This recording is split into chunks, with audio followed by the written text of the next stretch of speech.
Hello friend, बहुत बहुत स्वागत है आपका मेरे यूट्यूब चैनल पर। मैं विक्रम सिंह आपका बहुत बहुत स्वागत करता हूं। जैसा कि हर बार टॉपिक में कोई ना कोई हर वीडियो में कोई ना कोई नया टॉपिक होता ही है। इस बार हम फ्रिज पीसीबी के बारे में बात करेंगे। हमारे पास यहाँ पे LG डबल डोर का ये फ्रिज पीसीबी आ रखा है और ये बिल्कुल डेड कंडीशन में है। और इस डेड कंडीशन में इसको कैसे चेक करना है, इसको कैसे ओके करना है, और ओके करने के बाद ये भी देखना है कि इसके प्रॉपर वोल्टेज बन रहे हैं या नहीं बन रहे हैं, ये कैसे चेक करें। तो चलिए फ्रेंड, इसमें हम शुरू करेंगे। सबसे पहले हम इसकी पावर सप्लाई, फिजिकल डिमेज, ये सब कुछ चेक करेंगे। मैं आपको 1 बाय 1 पूरा स्टेप के साथ कैसे पूरे बोर्ड को कहाँ कहाँ क्या फॉल्ट हो सकता है, उसे कैसे चेक करना है, कहाँ कहाँ चेक करना है, ऑफ बोर्ड में, ऑन बोर्ड में यानी बिना पावर और विद पावर कैसे चेक करना है, कौन कौन सी चीज़ें इसमें ओके है, कौन सी खराब है, ये सब कुछ इस वीडियो में आपको देखने को मिलेगा। और अभी तक अगर आपने हमारा चैनल सब्सक्राइब नहीं किया है तो प्लीज़ सब्सक्राइब कर लीजिए और बेल आइकॉन को प्रेस कर दीजिए ताकि आपको लेटेस्ट से लेटेस्ट जो वीडियो है वो टाइम पर मिल सके। और वीडियो अगर अंत में पसंद आए तो लाइक जरूर कीजिएगा ताकि आपके लिए नेक्स्ट वीडियो जल्दी से जल्दी अपलोड कर सकूँ। चलिए फ्रेंड, नियर बाय हम शुरू करते हैं। आ जाइए मेरे करीब। यहाँ पे मैं आपको दिखाता हूँ, ये जो पीसीबी है ये है LG डबल डोर की पीसीबी। ऐसा पीसीबी ऐसा पीसीबी भी आता है और एक ऐसा पीसीबी आता है, ये सिंगल डोर का होता है हमारा। इसके ऊपर भी बहुत जल्द वीडियो बनेगी जिसमें आपको एक फ्री डायग्राम भी मिलेगा इसका, जो कि हमारे डिस्क्रिप्शन में होगा। तो आपको इस पर इसका बना हुआ डायग्राम बहुत जल्दी फ्री मिलने वाला है। और इस पीसी की भी एक बात करें तो ये जो पीसीबी है ये कैसे हमें चेक करनी है, मैं पहले इसको 1 बाय 1 आपको बताऊँगा। सबसे पहले मैं आपको बता दूँ कि फ़िलहाल इसका MOV यहाँ से ब्लास्ट हो रखा है, ये आप देख सकते हैं MOV ब्लास्ट है। तो जब MOV ब्लास्ट होता है तो सबसे पहले फ्यूज जरूर चेक किया जाता है। फ्यूज ओपन है तो MOV चेक किया जाता है। यहाँ पे 2 हमारे थर्मिस्टर लगे। और इसके अलावा एक और चीज़ दिखाता हूँ, यहाँ से पीसीबी हमें ब्रेक दिख रही है, यहाँ से आपको दिख रहा है ये ब्रेक हो रखी है पीसीबी। ब्रेक होने से क्या है कि जो सप्लाई है वो आगे नहीं जा पाएगी, प्रिंट कर चुका है। तो हम प्रिंट को भी डायरेक्ट करेंगे और फिर इस पीसीबी को प्रॉपर चेक करेंगे। ये ऑन कंडीशन जब होगी तो मैं आपको यहाँ जगह जगह वोल्टेज जहाँ जहाँ चेक करना है, ओके कंडीशन में कितना कहाँ आना चाहिए, ये सारा मैं आपको बताऊंगा। तो आप इजीली इसे चेक कर सकते हैं। और चेक करने के लिए क्या क्या ज़रूरी है इस पीसीबी में वो भी मैं आपको बताता हूँ। तो सबसे पहले हम क्या करेंगे, मल्टीमीटर को बीप रेंज पर हम सेट करेंगे। सबसे पहले हम मल्टीमीटर को बीप रेंज पर सेट करते हैं। और MOV तो हमारा शॉर्ट है ही है, तो सबसे पहले तो MOV को यहाँ से निकालने की कोशिश करते हैं। जो हमारा MOV दे रखा है ये देख सकते हैं, MOV तो गया हमारा यहाँ से। MOV बिल्कुल ब्लास्ट हो चुका है, तो ये बिल्कुल ओपन हो चुका है। और फ्यूज हमारा वो भी ओपन हो चुका है। तो हम MOV को निकाल कर और इसके अलावा देखते हैं आगे NTC ओके, हमारा दूसरा NTC ये भी ओके है। इसके बाद मैं आपको सीधा ब्रिज रेक्टिफायर पे ले जाता हूँ, क्योंकि मैं यहाँ से जब ये कनेक्शन ओके करूँगा तो ब्रिज रेक्टिफायर को चेक करना ज़रूरी है। तो पहले ही ब्रिज रेक्टिफायर को हम डायोड रेंज पे चेक कर लेते हैं। हमें मल्टीमीटर को यहाँ पे क्या करना है, डायोड रेंज पे कर देना है। डायोड रेंज पे करने के बाद यहाँ पे आपको नो वैल्यू नो भी पाना चाहिए, ठीक है। फ़िलहाल तो नहीं आ रहा है। उसके बाद डायोड रेंज, डायोड पिनों पे 1 साइड वैल्यू आनी चाहिए इसकी, ठीक है। ये 1 साइड वैल्यू है, ये ओके है। वैल्यू वही होती है जो फिक्स आती है, ठीक है फ्रेंड। तो सबसे पहले हम क्या करते हैं, इसका MOV आउट करते हैं और इसको प्रॉपरली 1 बाय 1 मैं आपको चेक कराता हूँ। तो सबसे पहले हमें MOV को यहाँ से निकालना है। MOV को निकालने के लिए पहले आपको MOV की जो पिन है उससे आपको थोड़ा मेल्ट करना पड़ेगा ताकि ये ईजिली इसको छोड़ सके। तो पहले इसकी जो पिन है उससे आपको करना है, लेकिन आप चाहो तो इसको डायरेक्टली तोड़ भी सकते हैं, क्योंकि ब्लास्ट हो रखा है, वैसे भी ख़राब है, कोई दिक्कत नहीं है। और अगर इसको नहीं भी निकालते तो भी कोई दिक्कत नहीं है, क्योंकि इसका जो शॉर्ट तो है नहीं है, क्योंकि ओपन हो चुका है। कंडीशन आपको बता देता हूँ इसकी, वैसे तो फ़िलहाल अभी कट कर देते हैं ताकि वीडियो में हमारा टाइम बचे। कंडीशन आप देखिए, ब्लास्ट हो रखा है, पूरा ओपन हो चुका है दोनों तरफ से, ठीक है। इसलिए इसकी शॉर्टिंग वॉटिंग अभी कुछ नहीं आ रही है। ये अंदर से मेटल का होता है, इसलिए इसकी फटने की आवाज़ बहुत ज़्यादा आती है और हाई वोल्टेज आने पर ये फटता है। MOV भी फ्यूज़ हमारा ओपन बता रहा है, हम फ्यूज को भी यहाँ से निकाल देते हैं, ठीक है। और यहाँ पे नया फ्यूज़ लगा देते हैं। तो फ्रेंड, हमने दूसरी पीसीबी में से एक फ्यूज़ निकाल लिया है जो कि हमारे पास वेस्ट पड़ी थी, उसमें फ्यूज़ सही था। तो हम यहाँ से इसको ऊपर से ही सोल्ड कर सकते हैं। फ़िलहाल मैं इसको ऊपर से ही सोल्ड कर देता हूँ। ताकि एक बार के लिए सर्किट आगे बढ़े। और जिनके पास फ्यूज़ नहीं है वो इसमें सीरीज बल्ब लगा के कम से कम चेक कर सकते हैं एक बार के लिए।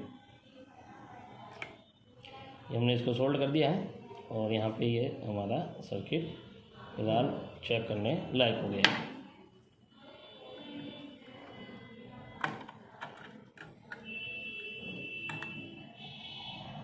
ओके, ठीक है। अब हम क्या करेंगे, ये जो पीसीबी यहाँ से ब्रेक हो रखी है, इस पीसीबी को यहाँ जोड़ने के लिए हमें क्या करना पड़ेगा, इसको स्क्रैच करना पड़ेगा।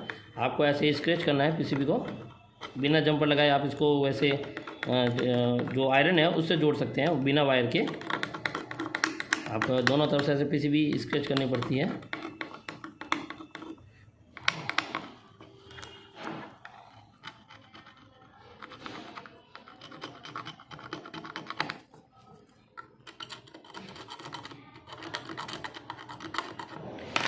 इसको क्लीन करने के बाद आपको यहाँ पर हल्की हल्की सोल्डिंग देनी है। हल्की तो क्या, थोड़ा सा अच्छा सा सोल्डिंग देना है ताकि ये पकड़ सके इसको।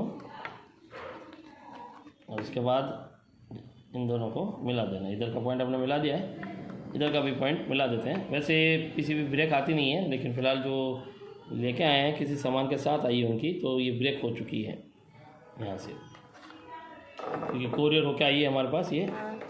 अब हम इसमें इसको जो वोल्टेज देंगे, वो वोल्टेज देने से पहले हमें इसको सीरीज में करना है। लेकिन उससे पहले एक चीज़ बता देता हूँ,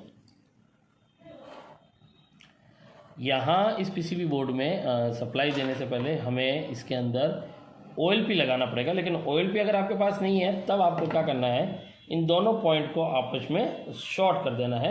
शॉर्ट करने के लिए हम यहाँ पर कोई वायर का टुकड़ा भी इस्तेमाल कर सकते हैं या नॉर्मल एक जंपर वायर ले सकते हैं। तो जंपर वायर जो बेटर रहता है, इसलिए ये हमारे पास जंपर वायर है, ये रेड वाला वायर आप देख सकते हैं। इस जंपर वायर को हम यहाँ पे लगा देते हैं, ये इजीली छिल भी जाता है। वायर को छीलने के बाद आपको नॉर्मल यहाँ पे ये ओएलपी के कनेक्टर पे एक वायर यहाँ पर और एक यहाँ पर। अभी हम फिलहाल इसको बिना लोड चलाएंगे, इसलिए वायर थोड़े पतले लगाने से कोई दिक्कत नहीं होगी हमें। लेकिन जब ये ओके कंडीशन में होता है और आप कंप्रेसर पे लगाते हैं तो ओएलपी ही लगाना जरूर बेटर रहता है। बिना टेस्टिंग के भी चलता है, कोई दिक्कत नहीं है। मतलब विदाउट लोड आप इसको चेक कर सकते हैं इजीली, कोई दिक्कत नहीं है। तो अभी हमने ये ओएलपी के लिए कनेक्शन लगा दिया है। अब हम इसको क्या करेंगे, सप्लाई देंगे। सप्लाई देने के लिए हमें वायर चाहिए और हम इसके यहाँ ये जो दो पॉइंट आपको दिख रहे हैं, यहाँ पे आपको सोल्डिंग करने हैं इसके पिनों को, ठीक है। सोल्डिंग करने से पहले थोड़ा सा इसको मेल्ट जरूर कर लें, क्योंकि इसका कनेक्टर आप नॉर्मली वैसे तो जो हमारी क्रोकोडाइल पिन होती है वो भी यूज़ कर सकते हैं। क्रोकोडाइल पिन नहीं है तो आप इसका वायर से जो लगा के भी कर सकते हैं।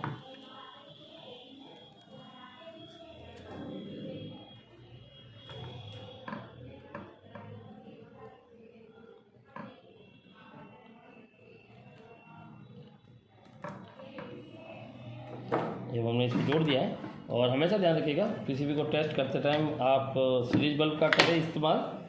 इससे एक फ़ायदा ये है कि अगर किसी प्रकार की शॉर्टिंग होगी तो सीरीज बल्ब बचाने का, अगर नहीं है तो भी कोई दिक्कत नहीं है। आप मल्टीमीटर से प्रॉपर पूरा चेक करने के बाद इसको लगा सकते हैं। तो प्रॉपर टेस्टिंग यही है कि सबसे पहले ब्रिज रेक्टिफायर खास करके चेक करें। लाइन और न्यूट्रल वाली पिनों पर नो वैल्यू नो भी पाना चाहिए।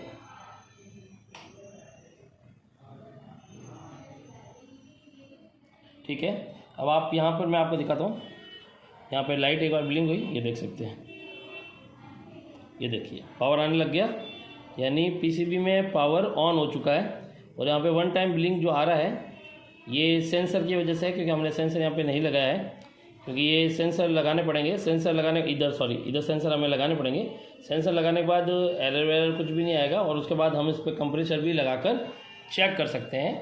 तो फिलहाल मैं आपको पहले वोल्टेज यहाँ से चेक करा देता हूँ पूरा, कहाँ पे कितना वोल्ट आना चाहिए, ताकि आप इजीली खुद भी इसे चेक कर सकें।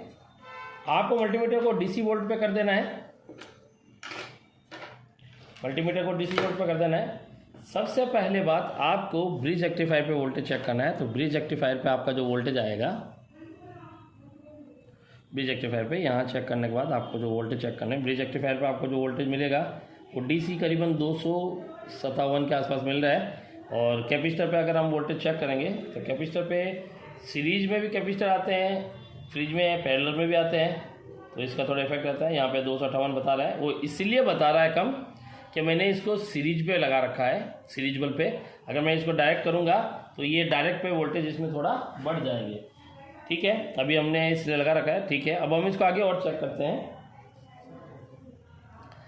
यहाँ पर हमें कहाँ कितना वोल्ट मिलेगा। इस ब्रिज रेक्टिफायर से वोल्टेज जो जाते हैं वो इसमें जाते हैं, कैपेसिटर से होते हुए हमारे एसएमपीएस सर्किट में जाते हैं। यहाँ पे ये जो फ्लैट आईसी आपको नज़र आ रही है, ये हमारा STR आईसी है, जो कि एक जैसे अलग अलग कंपनियों के जैसे आते हैं उस टाइप का है। तो यहाँ पर ये हमारा हॉरिजॉन्टल टाइप का है, और इसका आप देख सकते हैं पिन है, ये अलग ही टाइप का हमारा है बिल्कुल। और इसमें जो फीडबैक है वो इसमें शामिल होता है, यानी इसकी जो पिन है, इधर वाली फीडबैक और इधर वाली आपकी STR स्विचिंग के लिए है, ये ड्रेन पिन है इसकी, और इधर का ग्राउंड और बाकी इसकी फीडबैक पिन है सारी है। तो ऑप्टो कपलर की इसमें आवश्यकता नहीं पड़ती है, डायरेक्टली खुद ही फीडबैक सारा इसको दे देता है, ऑप्टो कपलर की आवश्यकता नहीं पड़ती है। इसके ऊपर मैं बहुत जल्दी वीडियो बनाऊंगा, इसके एक एक पिन के बारे में आपको प्रॉपर समझाऊंगा, कहाँ कितना वोल्टेज आना चाहिए, जिससे आप इसको चेक कर सकें कि प्रॉपर ओके है या नहीं है। अब बात करते हैं हम पहले, इसमें दो भाग है, देखिए इसमें दो भाग है। पहला जो भाग है ये आपका लॉजिक है, और ये वाला जो भाग है ये आपका इन्वर्टर भाग है, इन्वर्टर सेक्शन बोलते हैं इसको, इन्वर्टर सेक्शन, इसको लॉजिक सेक्शन। लॉजिक सेक्शन में हमेशा आपको सेंसर, फैन और जो रिले होती है वो हमेशा आपको लॉजिक सर्किट में मिलती है, लॉजिक सेक्शन में। यही लॉजिक सेक्शन हमारा, चाहे थर्मोस्टेट है, थर्मिस्टर है, सारे इनका फीडबैक लेकर, चाहे वो फ्रीजर है हमारा, उसके अंदर हमारा एम्बियंट है या हमारा हीटसिंक है, जो भी है सारा हीटर टेम्परेचर का जो भी सेंसर है, इन्हीं के फीडबैक के आधार पर सारा डेटा इसको भेजता है और ये चलाता है। इन दोनों के बीच में आपको यहाँ कम्युनिकेशन नज़र आ रहा होगा, ये वाला जो ऑप्टो कपलर नज़र आ रहा है ये कम्युनिकेशन में, ये सिंगल और डबल दोनों का आता है। तो सबसे पहले यहाँ पे बात करें तो ये जो यहाँ पे लगा है ये डायोड है, यहाँ पे आप देख सकते हैं ये डायोड है ये वाला। तो इसका अगर हम चेक करेंगे इधर, तो ये हमारा ग्राउंड पिन और ये हमारा यहाँ से आउटपुट हो रहा है। तो यहाँ वोल्टेज देखेंगे तो देखिए 12 वोल्ट आ रहा है, आप देख सकते हैं। ठीक है, 12 वोल्ट आपको मिल रहा है। यहाँ पर एक रेगुलेटर आईसी लगी है, रेगुलेटर आईसी हमारी ये 7805 लगी है। तो यहाँ एक ग्राउंड पे, और हम इसका वोल्टेज जब चेक करेंगे तो इसके इनपुट में आप देखिए 12 वोल्ट आ रहा है, और आउटपुट में यहाँ 4.9 यानी 5 वोल्ट आ रहा है। यहाँ पे ये जो बटन दे रखा है ये हमारा टेस्ट बटन है। जब सेंसर आप सब लगा लेंगे तो इसको दबाने पर हमारा कंप्रेसर ऑन हो जाता है तुरंत। ये हमारा टेस्ट बटन कहलाता है, जो कि सारे जितने भी हमारे LG के बोर्ड आते हैं उन सब में ये टेस्ट बटन लगा होता है। ठीक है, और यहाँ पे हमारा माइक्रो कंट्रोलर है, यहाँ पे हमारे सेंसर लगेंगे, फैन लगेगा, डोर स्विच हो गए हमारे, और लैंप हो गया, इन सारे कनेक्शन। यहाँ पे हमारा फैन लगता है।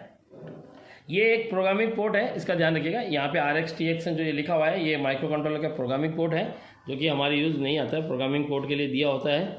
ठीक है, इसमें VCC RX TX ये सब लिखा होता है। तो ये हमारा प्रोग्रामिंग पोर्ट है, ये हमारे काम का नहीं होता है। यहाँ ये ऑप्टो कपलर है, इसकी 1 नंबर पिन पे आपको वोल्टेज चेक कराता हूँ कितना आ रहा है, ताकि आपको कभी ज़रूरत पड़े तो आप देख सकें। इस पर आप देखिए करीबन 5 वोल्ट के आसपास है, और वो भी फ्लक्चुएशन हो रहे हैं, जो कि बाय इस ट्रांजिस्टर हो रहे हैं। आप ट्रांजिस्टर के ऊपर देख सकते हैं ये फ्लक्चुएशन हो रहे हैं। ट्रांजिस्टर की 1 नंबर पिन पे आपको वोल्टेज मैं बता देता हूँ, बेस पिन पर कितना वोल्टेज माइक्रो कंट्रोलर से आ रहा है। तो माइक्रो कंट्रोलर से भी देखिए आप फ्लक्चुएशन हो रहा है, करीबन 300 मिली वोल्ट तक मैक्सिमम आ रहा है। ये यहाँ से कम्युनिकेट पास कर रहा है यहाँ इस सर्किट को, इस सर्किट में भी यहाँ इसको पास कर रहा है। और इसके इधर वाले सर्किट को चेक करने के लिए हमें जो ग्राउंड चाहिए वो ब्रिज रेक्टिफायर का चाहिए। हमेशा ध्यान रखिएगा, इन्वर्टर सेक्शन का जो ग्राउंड होता है वो ब्रिज रेक्टिफायर से लिया जाता है। तो हम यहाँ ब्रिज रेक्टिफायर के यहाँ पे नेगेटिव रख देते हैं। और अब मल्टीमीटर में आपको दिखाता हूँ इसकी 4 नंबर पिन पे कितना वोल्ट है, क्योंकि 3 नंबर तो इसकी 0 आएगी, क्योंकि ग्राउंड से कनेक्ट होती है। 4 नंबर पे आप देखिए यहाँ पे भी वोल्टेज फ्लक्चुएशन हो रहा है, यानी हमारा कम्युनिकेशन तो चलिए ओके है। और इस तरफ ये माइक्रो कंट्रोलर लगी है, ये वाली छोटी सी ये कंट्रोलर आईसी लगी है, जो कि हमारी ये ड्राइवर टाइप आईसी है, जो IPM को सिग्नल देती है। और यहाँ पर ये जो लगा है ये हमारा रेगुलेटर 5 वोल्ट का रेगुलेटर आईसी है। इसके इनपुट में आप देखिए कितना वोल्ट आ रहा है, इनपुट में आपको 6 वोल्ट आ रहा है। ठीक है, आउटपुट में आपको 5 वोल्ट मिलेगा, ये 5 वोल्ट मिलेगा। इसके अलावा IPM के लिए 15 वोल्ट जो बनते हैं वो इन 2 डायोड से बनते हैं। देखिए यहाँ पे एक डायोड है जो कि 15 वोल्ट के लिए, ये देखिए 15 वोल्ट का डायोड है, ये आप देख सकते हैं, ये 15 वोल्ट का है। और इसके पास में जो लगा है वो 6 वोल्ट का है। ठीक है, तो ये दोनों डायोड से जो वोल्टेज आते हैं, इससे 6 वोल्ट आता है वो 5 में बन के इन कंट्रोलर को जाता है, और 15 वोल्ट सीधा IPM को जाता है। इसके अलावा आपको UVW पे करीबन 10 से 15 वोल्ट मिलना चाहिए। तो यहाँ पर आपको दिखा देता हूँ, करीबन 14 वोल्ट आ रहा है, एकदम सही है। ये भी करीबन 14.5 आ रहा है और ये भी 14.5। तो लगभग यहाँ पे ये सर्किट तो हमारा ओके है। इसके अलावा इसमें DC लिंक भी दे रखा है, इसमें कंपैरेटर सर्किट भी दे रखा है। कंपैरेटर का इसका आउटपुट मैं आपको बता देता हूँ कितना वोल्ट है। कंपैरेटर का आउट 2.4 है, मतलब यहाँ 2.5 के आसपास रहता है, जो कि परफेक्ट है। तो लगभग ये बोर्ड वोल्टेज के अकॉर्डिंग ओके है। अब हम इसको क्या करेंगे, कंप्रेसर पर चला के देखेंगे। तो ये इसकी टेस्टिंग जो होगी मैं आपको आने वाले नेक्स्ट वीडियो में बताऊंगा। तो ये था इसका प्रॉपर एक टेस्टिंग। आप भी ऐसे बोर्ड को लेकर टेस्टिंग प्रॉपरली कर सकते हैं। किसी प्रकार की कोई समस्या है तो हमारे यूट्यूब चैनल के कमेंट बॉक्स में आप अपनी समस्या लिख सकते हैं।